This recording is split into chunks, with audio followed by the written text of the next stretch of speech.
Hello everyone, hope you all are doing good. तो ये आज मैं पहली मॉक टेस्ट ले रही हूँ मैथ्स पेडागोजी का। ठीक है जी। एक्चुअल में क्या है कि जो मैथ्स है थोड़ा बहुत मुझे ऐसी दिक्कत आती है अगर सम सॉल्विंग की बात हो। ठीक है जी, मैं क्लियर बताती हूँ। ठीक है, तो इसमें क्या है, जो पेडागोजी है वो मैं बहुत इजीली आपको करवा सकती हूँ, क्योंकि पेडागोजी तो वही चीज़ें हैं जो हम समझते हैं करते हैं। तो पेडागोजी मैं ज़रूर आपको करवाऊँगी।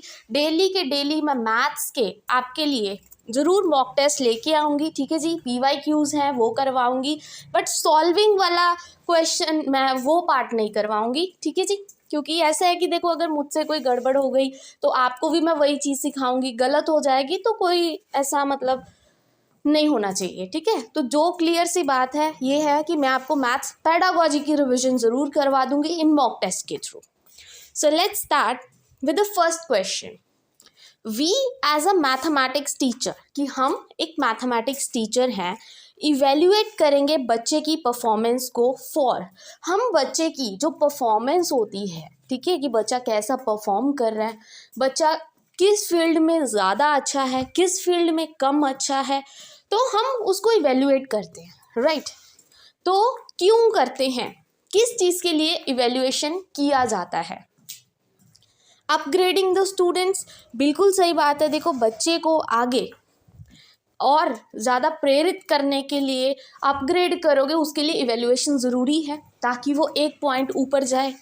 मोटिवेट करना बच्चे को इसलिए इवेल्युएट किया जाता है, बिल्कुल सही बात है। जहाँ पे ज़रूरत है, देखो, आप बच्चे को मोटिवेट करोगे, आपको जब प्लस पॉइंट बच्चे का पता लगेगा कि इस पॉइंट में बच्चा अच्छा है, इस स्किल में बच्चा अच्छा है, आप उसको और मतलब मोटिवेट करोगे। तो इवेल्युएशन इस चीज़ के लिए की जाती है।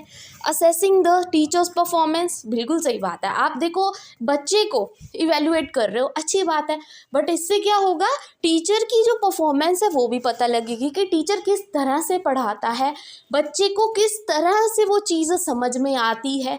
क्योंकि देखो, टीचर का भी मेन रोल होता है बच्चे का सीखने में।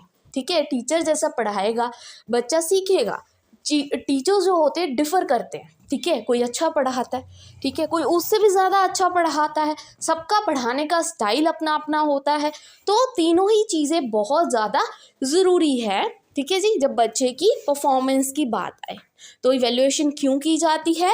For upgrading the students, motivating the students and assessing the teachers performance. So all of the above is your correct answer. I hope first question आपको अच्छे से समझ आ गया होगा। Now comes the second question. What is the basis of remedial teaching? ठीक है, एक होती है डायग्नोस्टिक, एक होता है रेमेडियल। अब ध्यान से इन दोनों वर्ड्स में समझ लेना, क्योंकि वहीं पे बच्चा क्या कर जाता है, मार खा जाता है क्वेश्चंस में। ठीक है, एक तो होता है, देखो, डायग्नोस्टिक। डायग्नोस करना मतलब जैसे ही आप डॉक्टर के पास जाते हो, वो पहले आपका चेकअप करता है, उसको बोलेंगे डायग्नोस, जिससे मतलब एक तरह से एज अ टीचर बच्चे की वीकनेस और स्ट्रेंथ का पता लगेगा।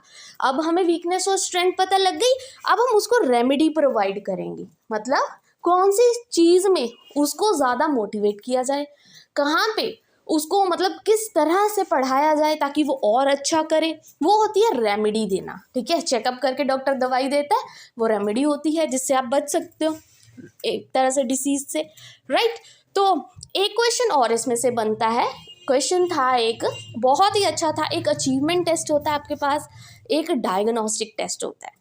अचीवमेंट टेस्ट जो है वो क्या होता है, हमेशा आपका क्वांटिटेटिव होता है, याद रखना, क्वांटिटी की बात करता है achievement test.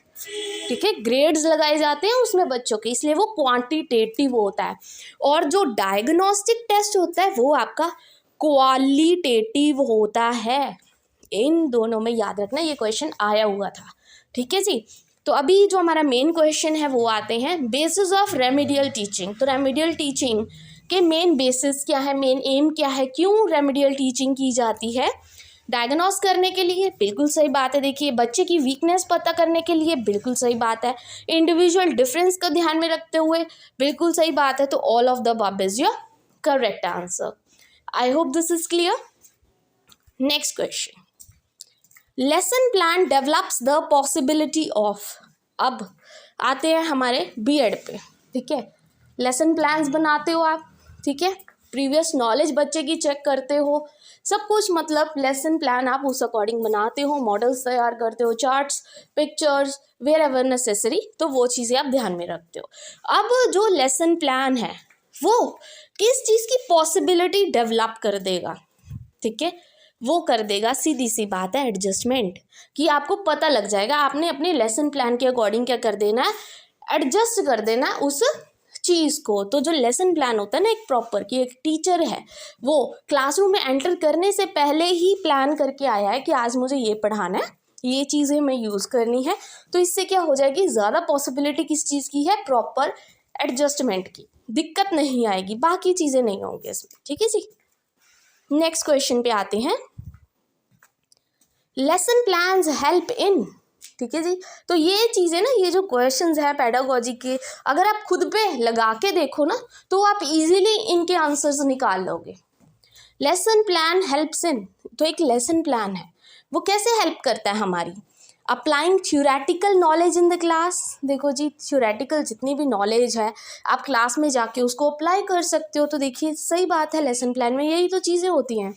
Giving practical shape to the concept of management of teaching and learning, ये भी बिल्कुल सही बात है। देखो टीचिंग एंड लर्निंग आपने करनी है, उसको प्रैक्टिकल वे में बच्चे को समझा सकते हो, ठीक है, उस चीज़ को करके दिखा सकते हो बच्चे को, अगर पहले ही लेसन प्लान किया हो आपने।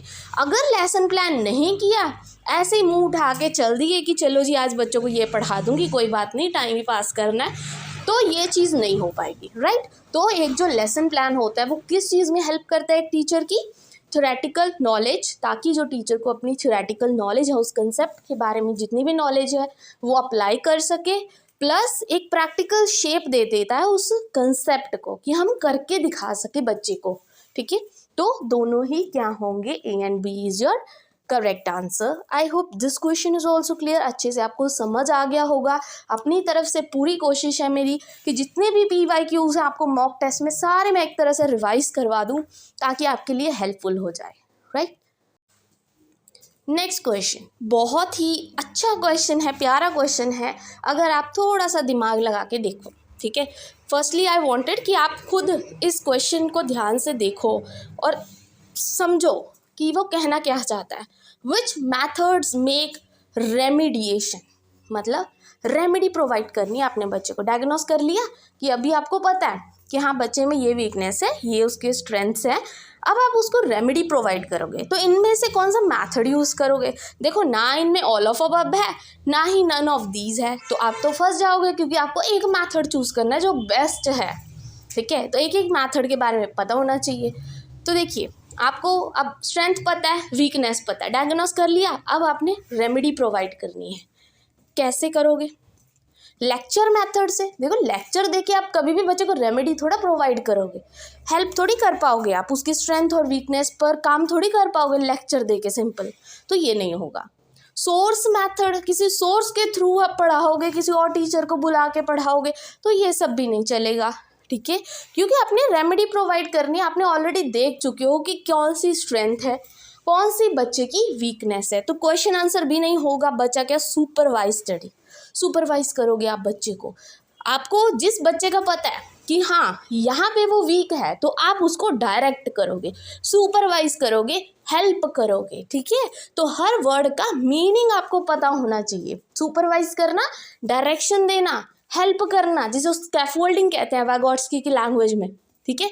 तो वो चीज़ होती है रेमिडिएशन। तो बेस्ट मेथड कौन सा होगा, सुपरवाइज स्टडी, सुपरवाइज करोगे आप, जहाँ पे उसको दिक्कत आई हेल्प करोगे आप, ठीक है, उसको दिशा दिखाओगे proper. I hope this is clear. Now come next question. अब देखना ये क्वेश्चन अच्छा क्वेश्चन है, आपके लेसन प्लान से रिलेटेड ही है, इम्पॉर्टेंट भी आप कह सकते हो इस क्वेश्चन को। 5 स्टेप सिस्टम होते हैं लेसन प्लानिंग के, किसने स्टार्ट किए थे। पहले तो आपको लेसन प्लान बनाते हुए 5 स्टेप ध्यान में रखने होते हैं, ठीक है, किसने दिया था वो बात की बात है, पर कौन से स्टेप होते हैं। तो सबसे पहला स्टेप होता है प्रेपरेशन, कि आप लेसन प्लान प्रिपेयर करके जा रहे हो, राइट, समझ आ गया। दूसरा स्टेप होता है प्रेजेंटेशन, अब आपने उस चीज़ को प्रेजेंट करना है। तीसरा स्टेप है एसोसिएशन, जो आप प्रेजेंट कर रहे हो उसको लिंक करके आप बच्चे को पढ़ाओगे, बिल्कुल सही बात है। फिर आप जनरलाइज करोगे उस चीज़ को और फिर आप अप्लाई करके देखेंगे वो बच्चे एक्चुअल में। आई होप दिस इज क्लियर। फिर से रिपीट करती हूँ, प्रिपेयर करोगे आप लेसन प्लान, प्रेजेंट करने जाओगे उससे पहले एसोशिएट करोगे हर एक जो कंसेप्ट आपने लेसन प्लान में अपने तैयार किया है उसको एसोशिएट करोगे, लिंक करोगे एक दूसरे से कि क्या वो बच्चे की प्रीवियस नॉलेज से लिंक्ड है। अगर आपको याद हो, आपने जब भी लेसन प्लान बनाया बीएड में तो आपने देखा प्रीवियस नॉलेज का एक कॉलम होता है जिसमें आप प्रीवियस नॉलेज लिखते हो, मतलब कुछ क्वेश्चंस लिखते हो ताकि बच्चे की पुरानी नॉलेज चेक हो सके। वो होती है एसोसिएशन जनरलाइज्ड वे में। देन कम्स उस चीज़ को आप अप्लाई करके देखोगे। अब ये चीज़ समझ आ गई, 5 स्टेप समझ आ गए। कई बार ये 5 स्टेप भी पूछ लेते हैं कि सीक्वेंस में लगाओ, तो ध्यान रखना, ठीक है ना। देन तो वो किसने स्टार्ट किया था जी? वो किया था हर्बर्ट ने स्टार्ट, ठीक है जी। I hope this is clear. Now comes the next question. Preparation of daily lesson planning includes. अब आप देखो, डेली लेसन प्लान तैयार करके जा रहे हो बच्चों को पढ़ाने के लिए कि आज मैंने ये पढ़ाना है, ठीक है। नेक्स्ट डे फिर आओगे, फिर तैयार करके आओगे अपना लेसन प्लान, फिर प्रीवियस नॉलेज उसमें लिखोगे, सब कुछ मतलब आप ऑलरेडी करके आते हो कि सब कुछ तैयार है, मैंने अगले दिन बस ये चीज़ बच्चों को पढ़ानी है, इतना सा टॉपिक मैंने पढ़ाना है। तो उस चीज़ में क्या क्या चीज़ें इंक्लूड होती हैं? Determination of objective. तो देखिए, ध्यान में रखिएगा, आपने जब लेसन प्लान बनाए थे कौन सी चीज़ें दिमाग में थी, बस वो चीज़ें ध्यान में रखनी है।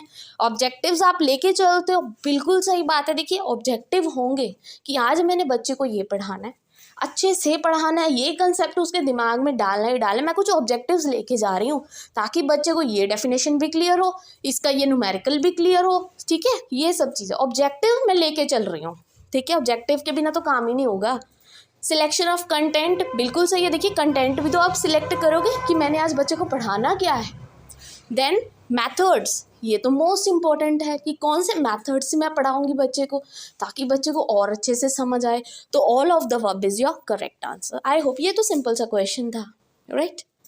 Next question, an ideal lesson plan is. एक अच्छा लेसन प्लान कौन सा होता है?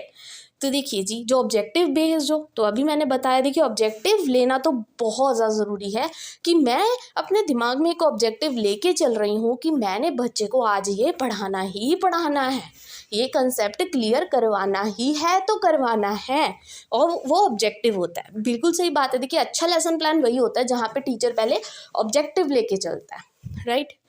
प्रीवियस नॉलेज से रिलेटेड हो, बिल्कुल सही बात है। टीचिंग लेवल से रिलेटेड हो, ये तो पता होना चाहिए ना किस ग्रेड को, किस क्लास को आप पढ़ा रहे हो, तो वो चीज़ें तो ज़रूरी है, ठीक है। तो all of the above is your correct answer, ठीक है जी। आई होप आपको क्वेश्चन अच्छे से समझ आ रहे होंगे। अगर फिर भी ये देखिए, मेरी फर्स्ट क्लास है, जैसे भी अगर आपको लगा मेरे में कोई कमी रह गई है या कुछ मैं समझा नहीं पा रही, तो आप ज़रूर मुझे बता दीजिएगा ताकि मैं नेक्स्ट टाइम उस चीज़ पे ज़्यादा अच्छे से वर्क कर पाऊँ, ठीक है जी। नेक्स्ट क्वेश्चन, लास्ट क्वेश्चन है, lesson plan means. Lesson plan का मतलब है detailed description which a teacher completes in a, ठीक है। एक लेसन प्लान क्या होता है? डिटेल डिस्क्रिप्शन होती है ना एक, जो टीचर कंप्लीट करता है कितने में?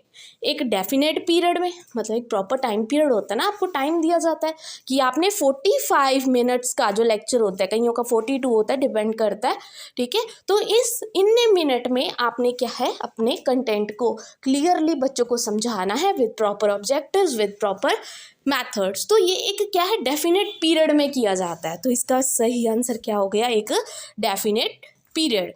आई होप बिल्कुल सही बात है ये, ठीक है जी। समझ आ गई होगी कि एक लेसन प्लान का मतलब होता है डिटेल डिस्क्रिप्शन, डिटेल में आप डिस्क्राइब कर रहे हो। लेसन प्लान क्या होता है? जो आप बना के जाते हो पहले से कि मैंने बच्चों को ये पढ़ाना है, ठीक है।